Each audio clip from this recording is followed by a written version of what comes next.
നമുക്ക് അറിയേണ്ട ഒരു കാര്യമുണ്ട്. ശരിക്കും എന്താണ് ജെൻഡർ? അസ്സലാമു അലൈക്കും വറഹ്മത്തുള്ളാഹി.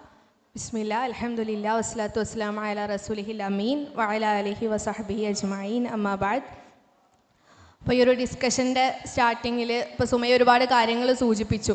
അപ്പോൾ ഇവിടെ ഒരു വീഡിയോ പ്ലേ ചെയ്തതായിട്ടും കണ്ടു അല്ലേ? അപ്പോൾ ഈ ജെൻഡർ അല്ലെങ്കിൽ സെക്സ്വാലിറ്റി ഇതൊക്കെ നമ്മൾ നിരന്തരം കേട്ടുകൊണ്ടിരിക്കുന്ന ടേംസാണ്.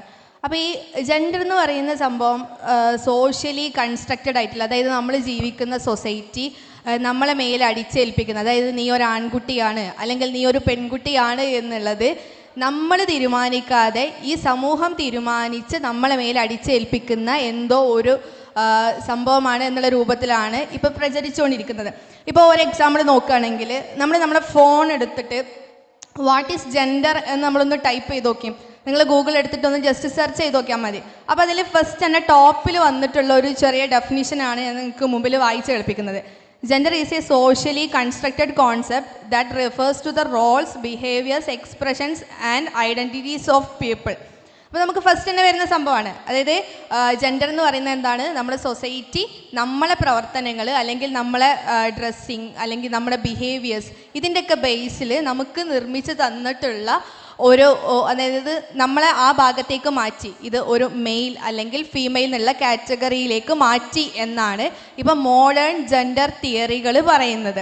അപ്പോൾ അതായത് നമ്മളിപ്പോൾ കേരളത്തിലൊക്കെ പൊതുവേ അടുത്ത കാലത്തായിട്ടാണ് നമ്മൾ ഇത്തരത്തിലുള്ള ഡിസ്കഷൻസ് കേട്ട് തുടങ്ങിയിട്ടുള്ളത്. അപ്പോൾ യഥാർത്ഥത്തിൽ ജെൻഡർ എന്ന് പറയുമ്പം അത് നമ്മളിങ്ങനെ സോഷ്യലി കൺസ്ട്രക്റ്റഡ് ആയിട്ടുള്ള കാര്യമാണോ, അല്ലെങ്കിൽ ശാസ്ത്രപരമായിട്ട് നമ്മൾ ജൈവികമായിട്ട് നമ്മൾ മനുഷ്യന്മാർക്ക് അങ്ങനെ പ്രത്യേകിച്ച് ജെൻഡർ ഒന്നും ഇല്ലേ? നമുക്ക് പലപ്പോഴായിട്ട് ആശങ്ക തോന്നിയിട്ടുണ്ടാവും. കാരണം നമ്മുടെ ചുറ്റുമുള്ള ഡിസ്കഷൻസ് വരുന്നത് അത്തരത്തിലാണ്. അപ്പോൾ നമ്മൾ ശാസ്ത്ര വിദ്യാർത്ഥികൾ അല്ലെങ്കിൽ നമ്മൾ ബയോളജി സ്റ്റുഡൻസ് എന്നൊക്കെയുള്ള നിലയിൽ നമ്മൾ പരിശോധിച്ചാൽ കൃത്യമായിട്ട് മനസ്സിലാക്കാൻ പറ്റും ഈ ആൺ പെൺ വ്യത്യാസങ്ങൾ. ഇപ്പോൾ പ്രത്യേകിച്ച് ജെൻഡർ തിയറിക്കാരെ അഭിപ്രായ പ്രകാരം അല്ലെങ്കിൽ അവർ മുന്നോട്ട് വെക്കുന്ന സിദ്ധാന്ത പ്രകാരം പ്രത്യേകിച്ച് ഇങ്ങനെ ഒരു ആണുങ്ങൾ എന്ന് പറയുന്ന ഒരു കാറ്റഗറി ഇല്ല, പെണ്ണുങ്ങൾ എന്ന് പറയുന്ന ഒരു കാറ്റഗറി ഒന്നുമില്ല.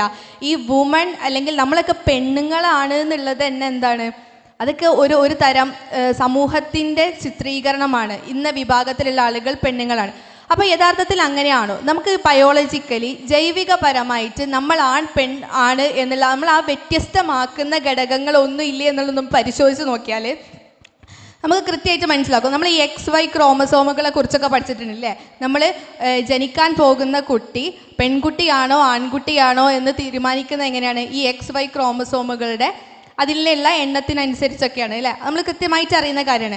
ഇങ്ങനെ തുടങ്ങി ക്രോമസോമുകൾ മുതൽ നമ്മളെ ശരീരത്തിലെ ഓരോ കോശവും വിളിച്ച് പറയുന്നുണ്ട് എന്ത്, നമ്മൾ ആണാണോ നമ്മൾ പെണ്ണാണോ എന്നുള്ള കാര്യം. ഇത് കേവലം നമ്മുടെ ഒരു തോന്നലുകൾക്ക് പിന്നാലെ നമ്മൾ തീരുമാനിക്കുന്ന ഒന്നല്ല എന്നുള്ളത് നമുക്ക് ശാസ്ത്രം പരിശോധിച്ചാൽ കൃത്യമായിട്ട് മനസ്സിലാക്കാൻ പറ്റും. ഇപ്പോൾ ജെൻഡർ തിയറീൻ്റെ ബേസ് എന്ന് പറയുന്നത് തികച്ചും അശാസ്ത്രീയമായിട്ട് പ്രത്യേകിച്ച് സയൻസിൻ്റെ യാതൊരു പിൻബലവും ഇല്ലാതെ മുന്നോട്ട് വെക്കുന്നതാണ് എന്ത്, ഈ ജെൻഡർ തിയറികളുടെ അതിൻ്റെ ഒരു മെയിൻ പ്രശ്നം വരുന്നത് അവിടെയാണ്. അപ്പോൾ എനിക്ക് തോന്നുകയാണ്, ഇപ്പം ഞാനൊരു ആൺകുട്ടിയാണ് എന്നെനിക്ക് തോന്നിക്കഴിഞ്ഞാൽ അത് നിങ്ങൾ അംഗീകരിച്ച് തരണം. ഓക്കെ, ഞാൻ ആൺകുട്ടിയാണ്, അത് നീ ഒരു ആൺകുട്ടിയാണ് എന്ന് എനിക്ക് അംഗീകരിച്ചത് തരുന്ന രൂപത്തിലേക്കാണ് നമ്മളെ സൊസൈറ്റി പഠിപ്പിച്ചുകൊണ്ടിരിക്കുന്നത്. ഇപ്പോൾ നിങ്ങൾ ആലോചിച്ച് നോക്കൂ, നമ്മളിപ്പോൾ പിന്നെ BEd എഡ്യൂക്കേഷൻ സ്റ്റുഡൻസിനൊക്കെ കൃത്യമായിട്ട് മനസ്സിലാക്കും. നമുക്ക് 4th സെമസ്റ്ററിൽ പഠിക്കാനുള്ളൊരു പേപ്പറാണ് ജെൻഡർ സ്കൂൾ ആൻഡ് സൊസൈറ്റി. അപ്പോൾ ആ പേപ്പറിൽ നമ്മളെ, അതായത് ഭാവിയിൽ അധ്യാപകരായിട്ട് വരാൻ പോകുന്ന ആളുകളെ പഠിപ്പിച്ചുകൊണ്ടിരിക്കുന്നത് എന്താണ്? നിങ്ങളുടെ മുന്നിലിരിക്കുന്ന കുട്ടി, ആ കുട്ടി അവനിപ്പോൾ ഒരു ആൺകുട്ടിയാണെങ്കിൽ അല്ലെങ്കിൽ ഞാൻ ഒരു പെൺകുട്ടിയാണ് എന്ന് അവൻ പറയുകയാണെങ്കിൽ നിങ്ങൾ അധ്യാപിക അല്ലെങ്കിൽ അധ്യാപകൻ അത് ഉൾക്കൊള്ളണമെന്നും അവർ ആ രൂപത്തിൽ വിട്ടുകൊടുക്കണമെന്നുമാണ് പറയുന്നത്.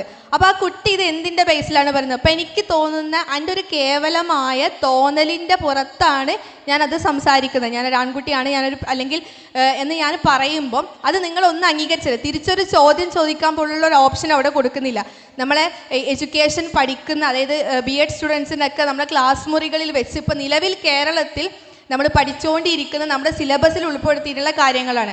അതേപോലെ തന്നെ ഇനിയിപ്പോൾ വരുന്ന പാഠപുസ്തക പരിഷ്കരണ പദ്ധതിയൊക്കെ നമ്മൾ വായിച്ചു കഴിഞ്ഞു. അതിലൊക്കെ ബയോളജി ടെക്സ്റ്റ് ബുക്കുകളിലൊക്കെ ഉൾപ്പെടുത്തിയിട്ടുള്ള ജെൻഡറുമായി ബന്ധപ്പെട്ട ആശയങ്ങൾ വളരെ അപകടകരമായ ആശയമാണ്. ഇപ്പം നമുക്ക് തോന്നും ഇപ്പോൾ ഓരോരുത്തരുടെ ഇഷ്ടമല്ലേ, അതായത് അവരിപ്പോൾ അങ്ങനെ പറഞ്ഞു എന്നുള്ളത് കൊണ്ട് നമുക്ക് സമൂഹത്തിന് എന്താണ് സംഭവിക്കുന്നത്, നമുക്ക് പ്രത്യേകിച്ച് പ്രശ്നമൊന്നും ഇല്ലല്ലോ. ഇപ്പോൾ ഈ ജെൻഡർ തിയറി പ്രകാരം അവർ ജെൻഡർ ഫ്ലൂയിഡിറ്റി എന്ന് പറയുന്ന ഒരു ആശയം അവർ അംഗീകരിക്കുന്നുണ്ട്. ഇപ്പോൾ ജെൻഡർ ഫ്ലൂയിഡിറ്റി എന്ന് പറയുന്ന ആശയം എന്താ വെച്ചാൽ, ഇപ്പം രാവിലെ ഞാൻ എഴുന്നേൽക്കുന്ന സമയത്ത് ഞാൻ എന്നെ ഒരു ബോയ് ആയിട്ട് ഐഡൻറ്റിഫൈ ചെയ്തു. എനിക്ക് വേണേൽ എന്ത് ചെയ്യാം, ഉച്ച സമയത്താകുമ്പോഴേക്ക് ഞാനൊരു ഗേൾ ആണെന്ന് പറഞ്ഞാൽ എനിക്ക് അങ്ങനെ ഐഡൻറ്റിഫൈ ചെയ്യാം. അപ്പം ഞാൻ എന്താണോ പറയുന്നത് അതാണ്, ഞാൻ സെൽഫ് ഐഡൻറ്റിഫൈ ചെയ്യുന്നത് എന്താണോ അതാണ് എൻ്റെ ജെൻഡർ എന്ന് പറയുമ്പോൾ ഉണ്ടാകുന്ന പ്രതിസന്ധികളെ കുറിച്ച് നിങ്ങളൊന്ന് ആലോചിച്ച് നോക്കും. ഇപ്പം നമ്മുടെ സൊസൈറ്റിയിൽ കൃത്യമായിട്ട് എല്ലാവർക്കും കൃത്യമായ റിസർവേഷൻസും അതേപോലെ തന്നെ കൃത്യമായ ഓരോ സെഗ്രിഗേഷൻ നമ്മൾ ഉണ്ട്. അപ്പോൾ ആ സമയത്ത് ഞാനൊരു ആൺകുട്ടിയാണ് എന്ന് പറയുമ്പോൾ നിങ്ങൾ എന്നെ എങ്ങനെയാണ് പരിഗണിക്കുക, നിങ്ങൾ എന്നെ ഏത് വിഭാഗത്തിലാണ് എന്നെ ഉൾപ്പെടുത്തുക? അപ്പോൾ അതിനുള്ള സംവിധാനമായിട്ട് കൊണ്ടുവരുന്ന സാധനമാണ് ആ ട്രാൻസ്ജെൻഡേഴ്സിന് പ്രത്യേകമായിട്ടുള്ള ഓപ്ഷൻസ്. ഇപ്പോൾ നിങ്ങൾക്ക് കാണാം, പല ആപ്പിലേക്കൊക്കെ നമ്മൾ കയറുന്ന സമയത്ത് നമ്മൾ ജെൻഡർ ചോദിക്കുന്ന സമയത്ത് മെയിൽ ആൻഡ് ഫീമെയിൽ അല്ലാതെ നമുക്ക് അതർ എന്ന് പറഞ്ഞ ഓപ്ഷൻസ് ഉണ്ടാവും. ഇപ്പം നമ്മൾ കോളേജിലേക്ക് ഒരു അഡ്മിഷൻ എടുക്കുകയാണെങ്കിൽ പോലും നമുക്ക് ഇത്തരത്തിലുള്ള ചോയ്സുകൾ തരുന്നുണ്ട്. ഇതൊക്കെ ഭയങ്കര സംഭവമായിട്ടാണ് കൊണ്ടുവരുന്നത്. അപ്പോൾ ഇത്തരത്തിലുള്ള ആശയങ്ങളിലൂടെ ശരിക്കും സംഭവിക്കുന്നത് എന്താണെന്നറിയോ, ഇപ്പം നമ്മൾ അമേരിക്കൻ അതേപോലെ യൂറോപ്യൻ കൺട്രീസിലൊക്കെ അവിടെ ഈ ജെൻഡർ ഡിസ്ഫോറിയ അനുഭവിക്കുന്ന ആളുകളുടെ എണ്ണം വളരെയധികം, അതായത് നമ്മൾ ടീനേജിലുള്ള കുട്ടികൾ ഇത്തരത്തിലുള്ള കൺഫ്യൂഷൻ. ഇപ്പം നിങ്ങൾ ആലോചിച്ച് നോക്കി, നമുക്ക് ഞാൻ ആൺകുട്ടിയാണോ പെൺകുട്ടിയാണോ എന്ന് പോലും തിരിച്ചറിയാൻ കഴിയാത്തൊരവസ്ഥ, അതിനാണ് നമ്മൾ ജെൻഡർ ഡിസ്ഫോറിയ എന്ന് പറയുന്നത്. നമ്മൾ ജെൻഡർ ഏതാണെന്ന് നമുക്ക് അറിയുന്നില്ല. ഇങ്ങനൊരു സാഹചര്യം വരുന്ന എത്ര ഭീകരമായിരിക്കും. സ്വന്തം സത്വത്തെ തിരിച്ചറിയാൻ പറ്റാതെ നമ്മൾ പ്രയാസപ്പെടും. അപ്പോൾ ചിലപ്പോൾ നമ്മൾ കേൾക്കുമ്പോൾ ഇതൊക്കെ ഇപ്പം നടക്കുമോ, അപ്പോൾ അങ്ങനെയൊക്കെ തോന്നും. പക്ഷെ അതിനുള്ള ഒരുപാട് എക്സാമ്പിൾസ് നമ്മളെ മുന്നിലുണ്ട്. ഇത്തരത്തിൽ ജെൻഡർ ഡിസ്ഫോറിയൊക്കെ വരുന്ന കുട്ടികളുടെ എണ്ണം യൂറോപ്യൻ കൺട്രീസിലൊക്കെ ക്രമാതീതമായിട്ട് ഉയർന്നുകൊണ്ടിരിക്കുക. അതെങ്ങനെയാണ് ഈ ജെൻഡർ ഡിസ്ഫോറിയയിലേക്ക് ആളുകൾ എത്തുന്നത്? അതായത് നിങ്ങൾക്ക് ആൺ പെൺ വ്യത്യാസമൊന്നുമില്ല, ജനിക്കുന്ന സമയത്ത് തന്നെ നമ്മൾ it's A girl, it's A boy എന്നൊക്കെ പറഞ്ഞാൽ നമ്മൾ സാധാരണ സ്റ്റാറ്റസ് ഇടാറില്ലേ? അപ്പോൾ ഈ ജെൻഡർ തിയറി പ്രകാരം നമ്മൾ അങ്ങനെ ഇടാൻ പാടില്ല. അതായത് അവരുടെ ബയോളജിക്കൽ സെക്സ്, അല്ലെങ്കിൽ നമ്മൾ മെയിൽ ഓർഗൻ അല്ലെങ്കിൽ ഫീമെയിൽ ഓർഗൻ ആയിട്ടാണ് നമ്മൾ ജനിച്ചതെങ്കിൽ പോലും അവർ തീരുമാനിക്കട്ടെ അവരുടെ ജെൻഡർ എന്ന് പറയാണ്. അപ്പോൾ ഈ കുട്ടികളെ സംബന്ധിച്ചിടത്തോളം അവർ വളർന്നു വരുന്ന സമയത്ത് അവരെ യാതൊരു വ്യത്യാസവും കൂടാതെ അവരെ വളർത്തി അവരൊരു തരത്തിലുള്ള കൺഫ്യൂഷനിലേക്ക് ആക്കുകയാണ്. അപ്പം ഇത്തരത്തിൽ ഇപ്പോൾ ജെൻഡർ ഡിസ്ഫോറിയ പോലുള്ള സ്വത്വത്തെ തിരിച്ചറിയാൻ പോലും കഴിയാതെ ഒരു മനുഷ്യൻ ജീവിക്കേണ്ടി വരുന്ന അവസ്ഥ ഇന്ന് വളരെ ഭീകരമാണ്. അപ്പോൾ ഇതൊക്കെ എന്താണ്, നമ്മൾ ഇത്തരത്തിലുള്ള ആശയങ്ങൾ ഫോളോ ചെയ്യുന്നതിലൂടെ ഉണ്ടായി വരുന്ന സംഭവങ്ങളാണ്. ഇപ്പോൾ അതേപോലെ സുമയ്യ നേരത്തെ ഇവിടെ പ്ലേ ചെയ്തൊരു വീഡിയോ, സ്വന്തമായിട്ട് നമുക്ക് ജെൻഡർ തീരുമാനിക്കാമെങ്കിൽ ഞാനൊരു മനുഷ്യനേ അല്ല എന്ന് തോന്നുന്ന ആളുകളുണ്ട്. ഞാനൊരു മനുഷ്യനല്ല, ഞാനൊരു നായയായിട്ട് എന്നെ ഐഡൻറ്റിഫൈ ചെയ്തു, അല്ലെങ്കിൽ ഞാനൊരു ആനയാണ്, അല്ലെങ്കിൽ ഞാൻ വേറെ എന്തെങ്കിലും ഒരു ജീവിയാണ് എന്ന് ഐഡൻറ്റിഫൈ ചെയ്ത് കഴിഞ്ഞാൽ അതിനനുസരിച്ച് അവരെ ജീവിക്കാൻ വേണ്ടി നമ്മൾ സൊസൈറ്റി അനുവദിക്കുമോ? ഒരിക്കലുമല്ല. ഈ ആൺ പെൺ വ്യത്യാസങ്ങളുടെ, അതായത് അവരുടെ ജെൻഡർ, അവർ വേണമെങ്കിൽ പുരുഷനായിക്കോട്ടെ സ്ത്രീ ആയിക്കോട്ടെ, അല്ലെങ്കിൽ അതൊന്നും അല്ലാത്ത കോലത്തിൽ അവർ ജീവിച്ചോട്ടെ എന്ന് പറയുന്നവർ പോലും എതിർക്കുന്ന കാര്യമാണ് എന്ത്, ഒരു നായയായിട്ട് എനിക്ക് ജീവിക്കണം എന്ന് പറഞ്ഞാൽ അതിനെ ആളുകൾ എതിർക്കുന്നു.